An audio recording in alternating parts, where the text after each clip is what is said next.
antes de iniciarmos a nossa entrevista, nós vamos ver alguns depoimentos de pelo menos três das inúmeras vítimas, né, de listas falsas que circularam aí nos últimos meses, não foi só nos últimos dias, pelas redes sociais, em grupos de WhatsApp aqui em Paracatu. Roda o VT pra gente, Ruiter. Alguns conhecidos que conhecem a gente, sabem da nossa índole, né, se preocuparam. Já de momento, quando eles tomaram conhecimento dessa lista, já viram que era uma fake, né? E então me comunicaram, falaram, você está sabendo, está nos grupos aí, uma lista encabeçada pelo Adelso Cunha, você é o terceiro relacionado e tem vários nomes, né, de outros empresários, empresários do agronegócio aqui de Paracatu, pessoas de bem na sociedade, que estão compondo esta lista. Eu falei assim, não, aí procurei tomar conhecimento, né? E já fiz um esclarecimento e postei nos grupos, falando, olha, isso aqui já está sendo tomadas providências cabíveis, isso aqui é um crime cibernético, isso é difamação e calúnia, e a pessoa não precisa de pensar que vai fazer isso aí pela internet, que vai ficar no acaso, não. Por quê? Porque a Polícia Civil, ela tem um aparato muito bom com relação a isso aí, né? Tratam sobre os crimes cibernéticos e chegam até o IP que lançou essa mentira aí no ar e também naqueles que compartilharam uma fake news, que a pessoa não fica isenta por causa disso aí, não. Estive conversando com advogados, amigo meu, de Uberlândia, aqui de Paracatu, me deram algumas instruções, né? E posteriormente eu fiquei sabendo que o Coronel Renato também foi vítima desta maldade, né? Porque se a gente vê isso aí, a gente vê uma maldade em quem criou isso aí, querendo defamar as pessoas de bem de Paracatu, e estamos, assim, tomando as medidas cabíveis junto aos nossos advogados. Essa questão dessas listas em Paracatu é uma coisa recorrente, né? Recentemente eu fui a vítima. E assim, é muito importante a gente ressaltar que isso tem que parar, porque isso prejudica muito. Houveram aí, nesse período eleitoral, algumas listas que foram prejudiciais. Eu até estranhei quando muitas pessoas começaram a me ligar, falaram, Valquíria, não sei o quê, não sei o quê, não sei o quê. Isso é grotesco. Primeiro, é grotesco de quem faz, é muita falta do que fazer, e é pior de quem repassa, porque a pessoa recebe aquela informação e ela não pesquisa nada, ela só dissemina no sentido de prejudicar mesmo. Então, assim, a gente tem que tomar muito cuidado com isso. É muito importante verificar, nessa época da desinformação, eu falo muito que a gente tem tanta informação na mão com o celular ali, que a gente vive uma era da desinformação. As pessoas compram qualquer coisa, se virar para falar um absurdo, ele distribui aquilo como se aquilo fosse a mais pura verdade, sem o menor pudor e o menor medo de prejudicar. Então, essa questão tem que ser realmente combatida. E como que a gente combate? Ao invés de você disseminar a fake news, né, vai lá, pesquisa, verifica a veracidade e denuncia as autoridades. Eu estava na minha casa, minha esposa chegou e me falou que o meu nome estava na lista, para minha surpresa, né, logo depois daquele triste acontecido lá em Brasília, e que o meu nome estava como financiador daquele fato. Eu, de imediato, eu já tomei minhas providências, porque a gente sabe que aqui tem muita lista aqui em Paracatu. Às vezes a lista não é problemática, mas já tivemos uma recente aí que prejudicou vários comerciantes, que eles foram colocados como anti-bolsonaristas. Eu acho que isso não tem nada a ver uma coisa com a outra. Muitos foram prejudicados, e agora essa lista foi mais grave ainda, porque está acontecendo prisões sem investigação, arbitrariedade demais, e uma lista dessa chega, infelizmente, para a gente comprovar que a gente não tem nada a ver com o problema, a gente já vai ter que responder ao processo, essas coisas. Eu acho uma coisa muito séria, e eu considero uma irresponsabilidade, gente que não tem o que fazer, ficar inventando a lista e também repostando, porque ela foi repostada, eu dei print em várias repostagens dela, eu tenho o nome das pessoas que repassaram essa lista. É muito grave. Chegou ao ponto de meus colegas coronéis, ligarem para mim perguntando se era verdade que eu tinha sido preso. É uma coisa séria e nós temos que tomar providências, porque a gente sabe que a gente tem família e isso aí prejudica muito a nossa imagem. Eu tomei providências, eu registrei BO, já está nas mãos do delegado e vamos tomar todas as providências possíveis para poder reunir o máximo de gente possível para acabar com essas palhaçadas, que eu considero uma palhaçada de gente irresponsável, que não tem o que fazer, que em vez de estar trabalhando para ganhar dinheiro, fica inventando essas listas. Porque é uma situação que constrange não apenas a pessoa, mas a família, né? O senhor tem muitos anos de profissão, nunca passou por nada parecido? Nunca passei por nada parecido. Primeira vez, é lamentável, né? Porque é uma falta até de respeito com a minha pessoa, porque quem me conhece sabe que eu não sou assim. Eu não nego minhas opções políticas, mas também a ponto de financiar um crime, que eu acho que aquilo que aconteceu lá foi um crime, não sei quem fez, mas eu acho que foi um crime, e eu jamais faria isso. Eu passei 30 anos combatendo o crime, jamais financiaria um outro crime. Nós acabamos de ouvir aí 3 depoimentos de algumas das vítimas, que são várias vítimas, né? Falamos primeiramente com o jornalista Armando Gomes, aqui da Rádio Vitória, que está inclusive conosco aqui no estúdio, acompanhando essa entrevista ao vivo. Conversamos com a jornalista e advogada, a doutora Valquíria Luiz, e agora, por último, com o coronel Renato. É lamentável realmente, doutor Douglas, nós registrarmos em pleno século XXI, numa cidade com pessoas tão boas, né, pessoas tão esclarecidas, terem que passar por uma situação dessa, não é mesmo? Eucária, antes de adentrarmos a parte jurídica, né, a gente sempre tem uma colocação. A internet acabou dando voz a um monte de imbecis. Só que essa imbecilidade, né, de ficar criando, e às vezes até inicia-se como uma brincadeira, ela está configurando um crime. Essa última lista, né, que foi instaurado inquérito policial na delegacia, várias vítimas já compareceram, representaram criminalmente, pediram providências, porque está se imputando um crime a essas pessoas, né, que são ali o financiamento de atos antidemocráticos, atos que visam ali abolir o Estado Democrático de Direito, com previsão legal. Isso é crime. E quando você imputa a essa pessoa a participação, a prática desse crime, você está imputando um crime a ela. Então, é você que faz a lista, você que sabe que é mentira e divulga, está sujeito à penalidade prevista no Código Penal, dos crimes contra a honra. Seja a calúnia, que é a imputação de fato criminoso a essa pessoa, ou a injúria, que não precisa ser a imputação, mas a ofensa a honra subjetiva que a pessoa tem, né? Ao conceito que ela tem de si mesma, a autoestima. Você não precisa imputar um fato criminoso, mas sair divulgando fatos ofensivos à reputação dessa pessoa configura crime da mesma forma. E nós tivemos alterações legislativas recentes agora, tivemos a Lei 14.532, que veio com muita rigidez para combater principalmente essas fake news, esses fatos, essas ofensas à honra, quando se refere a elementos com raça, cor, religião ou procedência nacional. Então, como se falou, já não se está falando mais de penalidade tão branda. Nós estamos falando de penalidade que passou a ser considerada como racismo, quando referente a esses elementos, e a pena passou de simples detenção para reclusão de 2 a 5 anos. Então, uma pessoa que é pega em flagrante nessa situação, nem mesmo fiança é cabível para essa situação.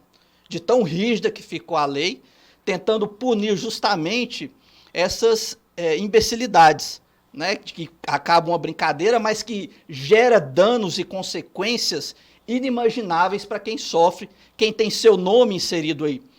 Como foi comentado, logo após as eleições, nós tivemos aqui as listas aí de pessoas que teriam origem do Nordeste e que teriam votado, né, no atual presidente Luiz Inácio Lula da Silva. E numa tentativa de sabotagem, de ofensa à intimidade dessas pessoas, criou-se essa lista com o nome de vários comerciantes. E agora, em razão dessas situações, criou-se aí essa lei, que é a 14.532, agora do dia 11 de janeiro, e que teve essa alteração substancial, aumentando a penalidade aí. E mais, além dessa pena base de 2 a 5 anos, Eucária, quando se utiliza a internet, as redes sociais, os meios de comunicação para divulgação, nós temos aí uma causa de aumento de pena. A pena é aplicada ao triplo quando ocorre a injúria racial ou quando ocorre qualquer dos crimes de racismo e há a utilização da internet e dos meios de comunicação, justamente pela amplitude que se dá, né, dessa mácula à imagem dessas pessoas. Então, atualmente, tramita na delegacia de polícia alguns inquéritos nesse sentido, e é bom a gente destacar. A pessoa vai responder por inquérito a cada uma dessas vítimas que representarem. Não é um inquérito só que criou essa lista, mas cada pessoa que teve o seu nome ali, incluso, né, sendo imputada a elas indevidamente, fato considerado crime. Cada pessoa que for ali representar é instaurado um inquérito policial contra aquela pessoa. Mas, principalmente, nós temos que redobrar o cuidado disso. A pessoa que divulga essa lista, ela também está sujeita à penalidade, tanto quanto aquela que criou a lista. Isso precisa ficar bem claro, né? Quem dá a divulgação. Então, as pessoas pegam ali de forma, né, sem o menor cuidado, sem verificar a autenticidade da informação, e sai divulgando em grupos para outras pessoas, imputando crime ou fato que ofende a honra de outras pessoas. Então, devemos ter esse cuidado aí, para que não venha amanhã ser responsabilizado penalmente, né, ser preso por uma situação dessa, a divulgação de um crime de racismo, de injúria racial, por essas situações. Então, principalmente isso. Tomemos cuidado quanto a isso, a essas divulgações, porque amanhã não adianta chorar. Porque às vezes a pessoa entra de gaiato, né? Caiu ali no grupo até da família e a pessoa sai distribuindo essas informações sem realmente checar. Então, assim, para essas pessoas que às vezes fazem isso de forma muito displicente, sem prestar atenção, fica o alerta, não é mesmo, doutor? Sim. A pessoa tem que verificar a veracidade dessa informação para ela divulgar. Porque é uma situação séria. Você está divulgando uma situação considerada crime. Né? Aquelas pessoas que estão ali, quem está divulgando, você está imputando um fato criminoso àquela pessoa. É como se, imagina, ali é porque é um ato atentatório, aconteceu em Brasília. Sim. Mas pode ser um homicídio aqui que você impute a uma pessoa e saia divulgando. Exatamente. É um fato criminoso. Né? Então, nós estamos aí, acho que o Brasil inteiro, né, a Polícia Federal tem trabalhado muito essa questão, mas nós temos que ter principalmente a conscientização dos usuários da internet, né? A conscientização quanto à importância de se verificar a informação e não sair espalhando aí, maculando, manchando a imagem de pessoas, pessoas, né, que têm uma representatividade na sociedade, alguns foram servidores públicos, entre outras situações. Então, nós devemos ter responsabilidade social com as informações que divulgamos aí, para que não seja responsabilizado, amanhã não venha comparecer na delegacia e, eventualmente, aí até prisões aí decretadas, né, cara? Então, a orientação, doutor, só para a gente reforçar, ao receber essa informação, a forma mais correta realmente de proceder é procurar a veracidade e também, de repente, até também denunciar, não é mesmo? Sim. Fazer uma denúncia. Trata-se de crimes, na maioria, os crimes contra a honra, são crimes que dependem de representação, de manifestação da vítima. Então, muitas vítimas, né, teve notícia daquela informação, algum conhecido, o primeiro passo, tira print da tela, né, quem foi a pessoa que repostou aquilo ali, onde repostou, quem são as pessoas que estão naquele grupo lá, para que amanhã nós possamos intimar e ouvir essas pessoas e ouvir quem que está propagando também essa lista. Tá? Existem meios também de investigação de crimes cibernéticos, né? Que a gente consegue chegar ali em quem, no criador, do início, onde aconteceu ali, mas essas pessoas, principalmente que estão tendo essa divulgação, sem dúvida elas serão chamadas à delegacia de polícia. Então, o primeiro passo, a vítima tomou conhecimento, que seja através de um conhecido, um parente, tira print da lista ou do grupo ali, às vezes a pessoa está no próprio grupo que foi postada essa fake news aí, tira print ali para a gente identificar quem que está postando, não é verdade? Para ter os elementos ali necessários para a gente ir atrás dessa pessoa. E na dúvida, não divulgue.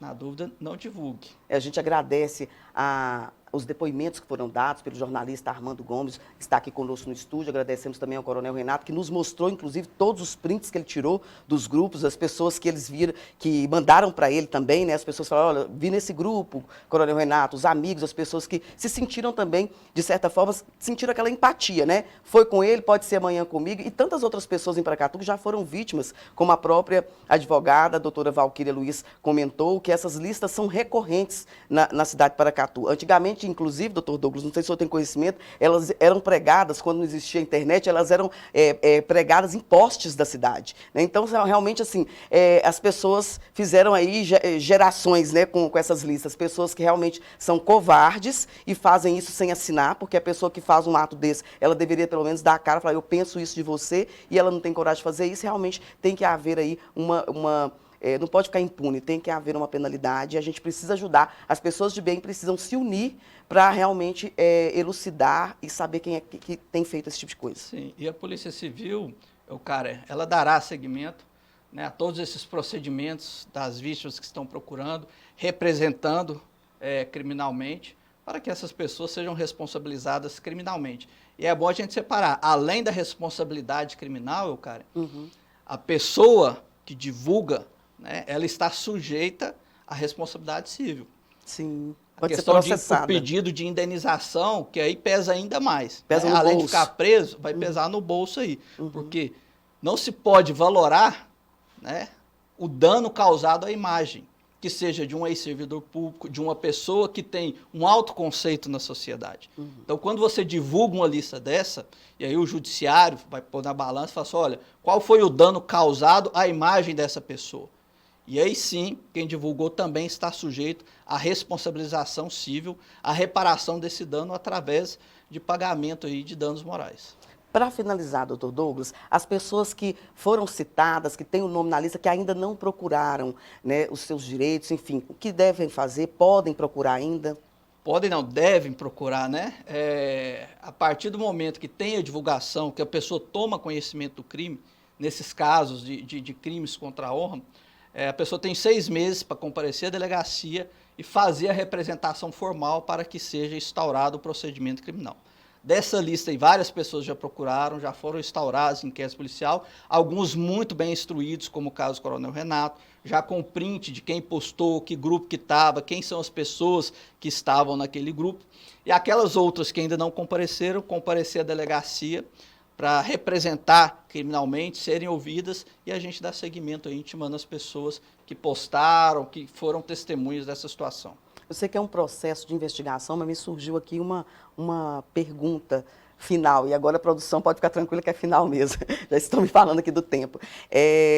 No caso, por exemplo, assim, a investigação está correndo, já existe algum indício, já se sabe de onde pode ter partido isso, doutor? Dá para adiantar algo nesse sentido? Ainda não, a gente procura não divulgar, né, a questão de investigação, mas dentro dos grupos, quem postou, né, já tem várias pessoas que foram identificadas, que repostaram a informação, que estão sendo intimadas para serem ouvidas. Ah, tá? sim. Mas, como é investigação criminal, a gente não antecipa, né? O que a gente fala, a função da Polícia Civil é comprovar o fato e a autoria. Quem fez o fato, quem foi o autor daquele fato criminoso, e encaminhar para o judiciário para a responsabilidade criminal.